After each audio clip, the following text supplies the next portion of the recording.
बेचारी बहू। सरिता की शादी एक अच्छे परिवार में हुई है। उसका पति रोहन उसे बहुत प्यार करता है। घर में उसकी सास शांति और ननद मीनाक्षी भी है, जो सरिता के किसी काम में दखल अंदाजी नहीं करती। लेकिन फिर भी सरिता को ऐसा लगता है कि दुनिया की सबसे ज्यादा बेचारी बहू वही है और सबसे ज्यादा अत्याचार उसी पर हो रहा है। माँ जी, ये लीजिए आपकी चाय।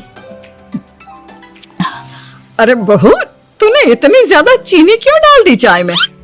हाय हाय माँ जी, मैंने तो उतनी ही मीठी बनाई है जितनी मीठी आपको पसंद है। माँ जी, आपको तो मेरे हाथ की चाय अच्छी ही नहीं लगती। जब देखो कुछ न कुछ कमी निकाल ही देती हो। अरे बहू, तू एक बात के पीछे ही पड़ जाती है। मैंने ऐसा कब कहा कि तू रोज चाय खराब बनाती है? सरिता अपने कमरे में चली जाती है और फोन उठाकर अपनी माँ से बात करती है। हेलो माँ, कैसी हो आप? क्या कर रही हो? मैं तो ठीक हूँ, पर तू बता तेरा मूड कैसा है? तेरी आवाज से लग रहा है कि कुछ तो हुआ है तेरे ससुराल में। अरे क्या बताऊँ माँ, यहाँ तो हर समय मेरे साथ बहुत बुरा व्यवहार होता है। मैंने अपनी सास के लिए इतनी अच्छी चाय बनाई, लेकिन मेरी सास चाय पीते ही मुझे 4 बातें सुना दी। बेटी, तू इतनी छोटी छोटी बातों पर ध्यान ही क्यों देती हो? तुम्हारी सास ने कुछ बोल भी दिया तो क्या हो गया? वो बड़ी है ना तुझसे। माँ ने इतना समझाया, लेकिन इस बात का सरिता पर कोई असर नहीं हुआ। अपनी बेचारी बहू की छवि वो बदलना ही नहीं चाहती। अगली सुबह सब नाश्ते की टेबल पर बैठकर नाश्ता कर रहे थे, तभी सरिता ने अपने पति से कहा, सुनिए जी, मुझे ना आज बाजार से कुछ सामान लेकर आना है। आज आप ऑफिस से आने के बाद मुझे लेकर चलना ना। भाभी, मुझे भी कुछ किताबें खरीदनी है। आप दोनों जा ही रहे हो तो मेरी किताबें भी ले आना। लो, अभी तो बात ही की है बाजार जाने की, तो एक फरमाइश आ गई। माँ जी, आप भी बता दो कुछ, और हाँ, मोहल्ले वालों से भी बोल दो अगर वो कुछ मंगवाना चाहते हो तो। बेचारी मीनाक्षी अपना सा मुंह लेकर रह गई। ये सब देखकर रोहन से चुप नहीं रह गया और वो गुस्से में बोला, सरिता, क्या हो गया है तुम्हें? मीनाक्षी ने तो सिर्फ किताबों के लिए बोला है। तुम्हें मीनाक्षी से इस तरह से बात नहीं करनी चाहिए। माफी मांगो उससे अभी। क्या? मैं माफी मांगू? दिन भर आपके घर के काम करूं मैं, आपकी और आपके घर वालों की बातें सुनूं मैं, और अब माफी भी मैं मांगू? ऐसा कभी नहीं हो सकता। ये बोलकर सरिता वहां से चली जाती है। एक दिन उनकी पड़ोसन घर आती है।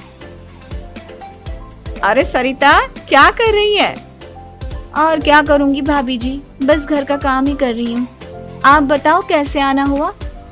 अरे मैं तो तुम्हारा हालचाल पूछने आई थी, लेकिन तुम तो बिजी लग रही हो। कोई बात नहीं, मैं बाद में आ जाऊंगी। और क्या करूँ भाभी जी, जब से शादी होकर आई हूँ ना, बस काम ही कर रही हूँ। और इस घर में ना कोई मेरी कदर नहीं करता। पति है जो बस घर से ऑफिस, ऑफिस से घर। ननद को तो कॉलेज से फुर्सत नहीं। बची सास तो उनका सारा समय मेरी गलतियाँ निकालने में लग जाता है। अरे ये क्या कह रही हो सरिता? तुम्हारी सास तो पूरे मोहल्ले में तुम्हारी तारीफ करती फिरती है कि तुम बहुत अच्छी हो, पूरा घर तुम्ही ने संभाल रखा है। हाँ तो क्या हुआ, इसमें गलत क्या कहती है? सच्ची तो कहती है। मेरी मर्जी के बिना इस घर का पत्ता भी नहीं हिलता। शाम को जब रोहन घर आया तो उसने सबसे कहा, कल हम सबको मौसी जी के घर जाना है। उनकी बेटी की शादी है। सब अपनी अपनी पैकिंग कर लो, सुबह होते ही निकल जाएंगे। और सरिता, तुम कान खोलकर सुन लो, वहां जाकर किसी की बुराई भलाई शुरू मत कर देना, नहीं तो मुझसे बुरा कोई नहीं होगा। हाय हाय जी, आप तो ऐसे कह रहे हो जैसे मैं सुबह शाम सबकी बुराई करती फिरती हूँ। आज तक कोई कह नहीं सकता कि मैंने किसी की पीठ पीछे किसी के बारे में कोई बुरी बात बोली हो तो। अरे बस बहू, बात को और ज्यादा आगे मत बढ़ा। हमें सब पता है तो हमारे साथ क्या व्यवहार करती है। ये बात घर तक रखना, शादी में किसी को कुछ मत बोलना, नहीं तो सब कहेंगे कि शांति की बहू कितना बोलती है। हाँ हाँ, सब कुछ तो मैं ही बोलती हूँ ना। आप लोग तो हर समय फूलों की बारिश करते रहते हो मेरे ऊपर। सारी गलती मेरी है जो मैं इस घर में आई। सबका कितना ध्यान रखती हूँ, लेकिन फिर भी मेरी तो आप लोगों की नजर में कोई कदर ही नहीं है। अगली सुबह सब लोग मौसी जी के घर पर चले जाते हैं। वहाँ पर शादी का माहौल होता है। सब जगह चहल पहल होती है, बहुत सारे मेहमान आए हैं। सरिता को वहाँ बहुत अच्छा लग रहा है। वो अपने मन में सोचती है, यहाँ कितना अच्छा लग रहा है, कितनी रौनक है। मैं यहाँ किसी से ज्यादा बात नहीं करूंगी। अगर मेरे मुंह से कुछ ऐसा वैसा निकल गया तो रोहन जी तो मुझसे गुस्सा हो जाएंगी।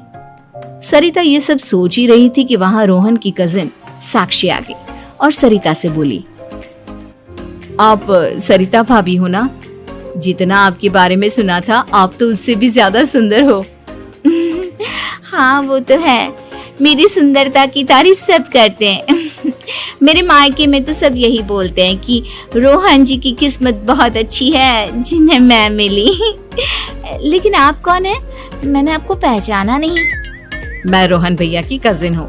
आपकी शादी पर नहीं आ पाई थी ना, इसलिए आप मुझसे मिली नहीं कभी। शांति मौसी और मीनाक्षी आपकी बहुत तारीफ करते हैं। क्या कहा तुमने? मेरी तारीफ? कभी नहीं। मेरे ससुराल वाले कभी मेरी तारीफ कर ही नहीं सकते। मैं इतनी अच्छी हूँ, मेहनती हूँ, लेकिन उन्हें तो मेरी कदर ही नहीं। सारा दिन घर का काम करती हूँ, फिर भी मेरी सास ना मुझे सुनाती रहती है और पति भी मेरी सास की साइड लेते हैं। ना कभी बाहर ले जाते हैं, ना कहीं घुमाने।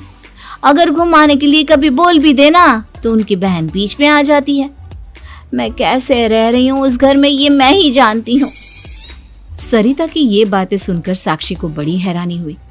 अब वो हर किसी के सामने अपनी बढ़ाई और ससुराल वालों की बुराई करने लगी।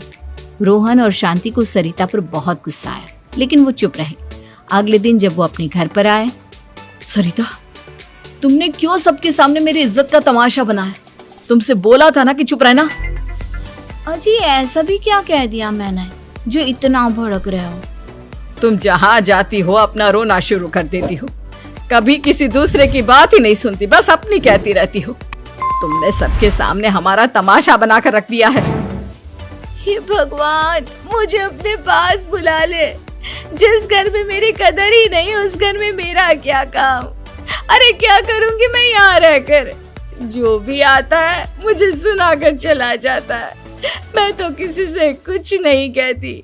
सीधी सादी बहू मिल गई है ना सबको, तो जो जी में आए वो करो।